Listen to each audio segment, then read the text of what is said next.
comenzar, Daniel, muchísimas gracias por prestarnos el espacio. Tú siempre estás muy al servicio de la cultura. Tu compromiso ya es bien conocido aquí en Quito. Y bueno, sí, vamos a hablar del terror latinoamericano. Y esas dos nociones, tanto terror como Latinoamérica, son conceptos difíciles de agarrar. Son cosas de las que se puede decir mucho y al final terminar con nada. Entonces yo me voy a concentrar en conversarles un poco de lo que es Latinoamérica y cómo eso nos faculta para escribir cosas sobre el terror. Y para hablar de América Latina, para mí siempre ha sido propicio comenzar a hablar de la soledad de América Latina, que es este discurso de García Márquez, con el que él ganó el premio Nobel. Y en ese discurso, él enfatiza muchísimo que a nosotros nos construyeron en base a fábulas, en base a mitos. Desde el inicio, desde que los cronistas españoles y portugueses vinieron a estas tierras a capturar la realidad de estas tierras, comenzaron a tener lo que él le llamó una aventura de la imaginación. Y entonces comenzaron a hablar de cerdos que tenían el ombligo en la espalda, o comenzaron a hablar de pájaros sin patas que anidaban, las hembras anidaban en la espalda de los machos.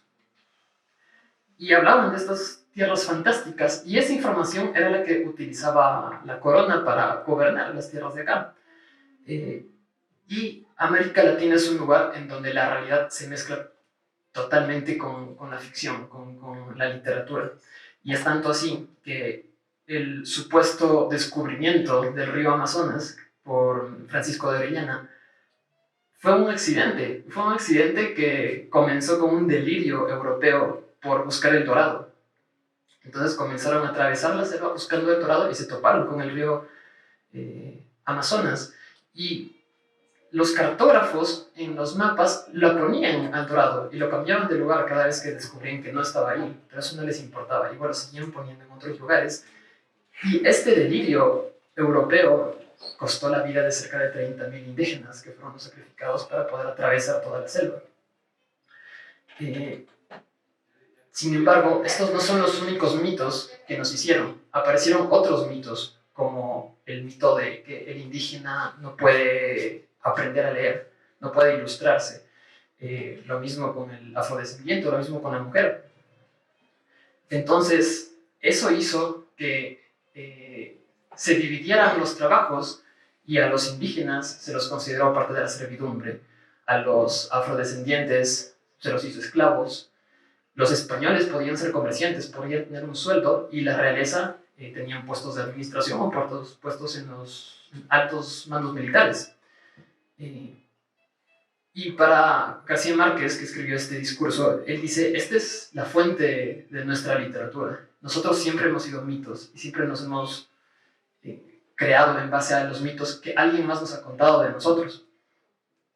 Y él tiene una frase que me parece muy, muy fuerte. Él dice que las independencias de las colonias no nos salvó de esa demencia. Es decir, que seguimos construyendo mitos desde otros lugares durante mucho tiempo más. Por ejemplo, en 1860, médicos publicaban libros en donde intentaban explicar cómo era evidente que el afrodescendiente era un ser inferior y que por eso podían esclavizarlo, o el hecho de que la piel del afrodescendiente era más gruesa y por eso no sentía dolor a los castigos que se le daba. Después, en 1910, el periódico estadounidense, el New York Times, publicó un artículo de nuevo de un médico en donde decía que el estrés de buscar por quién votar a una mujer le podría causar un aborto espontáneo, porque la mujer no puede pensar mucho. Entonces, ese estrés le podía causar este aborto espontáneo y por eso no debía tener el derecho al voto. Entonces, sin importar cuánto tiempo haya pasado, nos seguimos basando en mitos y en cuentos y en fábulas para manejar nuestras vidas. Y García Márquez encuentra muy fascinante un evento que creo que todos lo conocemos aquí, que es la muerte de Gabriel García Moreno. Y bueno, seguro lo saben, pero se los voy a recordar. Gabriel García Moreno, esta historia es bastante macabra en realidad. en 1875 se lo escogió a Gabriel García Moreno por tercera vez para que sea presidente del Ecuador. Y él era un tipo bastante terco, era bastante fuerte, bravo, perseguía activamente a todos los que no eran católicos, no aceptaba ni hablar de homosexualidad. Entonces, era un tipo bravo. Y era un tipo al que ya lo habían intentado matar en algunas ocasiones. Y comenzó el rumor. Se dijo que a García Moreno lo único que lo podía matar era un rayo. Es decir, si solo le caía un rayo, esa era la única forma en que podía morir. Y bueno, la historia es extraña porque un 6 de agosto de 1875, un hombre llamado Faustino Rayo se escondió en el Palacio de Gobierno y se escondió con un machete. Y cuando García Moreno estaba subiendo las escalinatas después de haber ido a la iglesia, según entiendo, lo ataca con este machete. Y si es que ustedes van al Palacio de Gobierno y suben esas escalinatas, bueno, ahora no lo pueden hacer porque nuestro presidente no lo permite, pero subiendo por esas escalinatas hay una placa, y esa placa dice: aquí fue atacado García Moreno. Y en la calle hay otra que dice: aquí fue asesinado García Moreno. Y es porque, claro, lo atacaron arriba, García Moreno pierde el equilibrio, recibir machetazos, cae y Faustino Rayo baja las escalinatas y termina el trabajo. Ahora, ¿qué lo impulsó a Faustino Rayo a cometer este crimen? Eso es un misterio bastante difícil de esclarecer. Se dice que García Moreno, Faustino Rayo, era un militar. Se dice que García Moreno lo envió al oriente para él poder quedarse con su esposa. Hay otros que dicen que fue una conspiración de la masonería ecuatoriana, porque bueno, García Moreno los perseguía y entonces tenían que acabar con él para que puedan haber una masonería ecuatoriana propia. A Faustino Rayo lo capturaron inmediatamente y lo fusilaron. Bueno, nadie le preguntó, así que ese misterio se va a quedar ahí por siempre. Sin embargo, esta historia de por sí ya es bastante terrorífica, es bastante cruda. Pero lo que a García Márquez le parece fascinante es lo que pasa después de esto. Porque al ver el cuerpo ensangrentado en el suelo de García Moreno, lo que esas personas que lo vieron dijeron: bueno, lo que tenemos que hacer es limpiar el cuerpo, embalsamarlo, ponerle su uniforme militar, sentarlo en la silla presidencial y hacer que él mismo presida su propio funeral. Y entonces a García Márquez esto le parece fascinante y esto dice: esta historia solo puede existir en la mente de un escritor. Esto es evidentemente es una fantasía, evidentemente es una aventura de la imaginación, tal cual lo hicieron antes los cronistas españoles y portugueses. Entonces, esta historia que les acabo de contar es una de las muchas que hay en América Latina en donde la demencia se apodera de nosotros y nos hace entablar estas historias. Y es un capítulo de esta historia y podrían ser que 3 páginas de los 100 años de soledad. Es una fantasía absoluta. Y también hay que preguntarse, bueno, ¿por qué aparece en la literatura latinoamericana? Y eso a mí siempre me ha parecido interesante porque Europa no tiene las herramientas necesarias para poder entender Latinoamérica. Europa, teniendo estos artificios científicos, nunca va a lograr capturar este lugar porque este lugar es muy fantástico, es muy irreal y es muy contradictorio. Entonces, la literatura latinoamericana aparece para entendernos a nosotros mismos y para entender lo que está pasando a nuestro alrededor. Hay un escritor de la India llamado Salman Rushdie, el autor de los versos satánicos, por el que lo han intentado matar muchas veces. Bueno, la India, también como América Latina, fue colonizada por los ingleses, entonces hay una experiencia parecida ahí. En cierto momento un crítico inglés lanzó una crítica, un ensayo en donde trataba de explicar por qué España, Francia o Inglaterra en los últimos años no había producido una novela fantástica, una gran obra de arte. Y lo que este crítico dijo fue que la novela como género ya se había acabado, que ya se escribió todo lo que se pudo haber escrito y que por eso en estos lugares no se ha producido una grandiosa novela. Y cuando le preguntaron, ¿pero por qué en América Latina sí se producen grandiosas novelas? ¿Por qué en la India sí se escriben grandiosas novelas? Lo que él dice es que, bueno, estos lugares siempre han estado retrasados. Entonces, hasta que lleguen a nuestro punto se van a tardar un poco más, por eso ellos todavía están escribiendo novelas, pero nosotros, gente adelantada a nuestro tiempo, entonces nosotros ya no lo podemos hacer. Y Rushdie se ríe de esto, y lo que él dice es, no, eso no es lo que está pasando, lo que pasa es que Europa ya no tiene el canon de lo que es la buena literatura.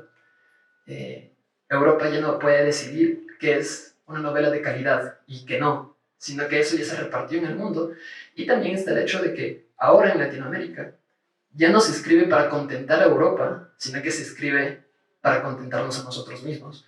Tal cual yo no tengo un interés particular que me lea alguien en Inglaterra, yo quiero que me lean aquí, yo quiero que me lean ecuatorianos, colombianos, peruanos.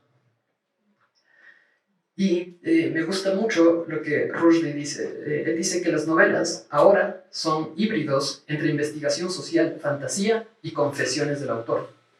Y entonces se entiende por qué nosotros tenemos una producción tan alta y tan fantástica, porque nuestra realidad social es absolutamente fantástica, es absolutamente real. Entonces tenemos muchas cosas que contar todo el tiempo. Y bueno, ahora para ya hablar de terror, ¿por qué la literatura de terror? ¿Qué tiene la literatura de terror que nos puede fascinar? Bueno, es el hecho de que en Latinoamérica tenemos que lidiar con el terror todo el tiempo. Ahora mismo hay una oleada de protestas sociales en Perú, pero ayer fueron en Ecuador, y anteayer fueron en Colombia, un poco antes en México, y mañana van a volver a ser en Ecuador. Entonces, nuestra historia está plagada de golpes de Estado, de falsos positivos, de desapariciones, ni hablar de tasas de feminicidios. Tenemos que lidiar con ese terror todo el tiempo. Y la literatura es una forma en que podemos expresarle en palabras, en que podemos hacerle frente.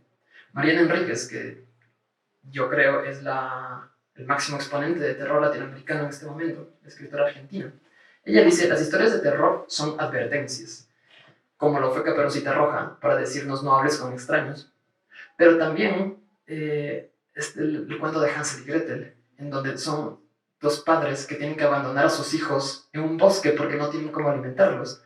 Entonces, esa denuncia de la grave situación social está ahí en ese cuento. Nos lo cuentan de niños, pero no es tan para niños, ¿no? Entonces nosotros convivimos con el terror todo el tiempo, nos reunimos por el terror, nos reunimos a escuchar historias de terror, nos reunimos a ver películas de terror, en el cine, en casa. Nuestros abuelos nos han contado historias de terror y nosotros mismos somos parte de eso. Tenemos anécdotas de terror que pueden ir de estaba solo en mi casa y escuché un ruido extraño y creí ver algo en la oscuridad, tuve un sueño muy raro, hasta estaba en la calle y me saltaron, tuve que correr porque alguien me estaba persiguiendo. Es muy variado el terror que podemos sentir, pero todos tenemos algo que contar si es que hablamos de terror. Y para mí, esta es la belleza de la historia de terror, porque la historia de América Latina está plagada por traumas, pero estas historias nos permiten lidiar con eso y nos permite formar una comunidad para hacerle frente a esos males. Basta con que yo cuente algo que me pasó para que aparezca otra persona y me diga, sí, a mí me pasó lo mismo.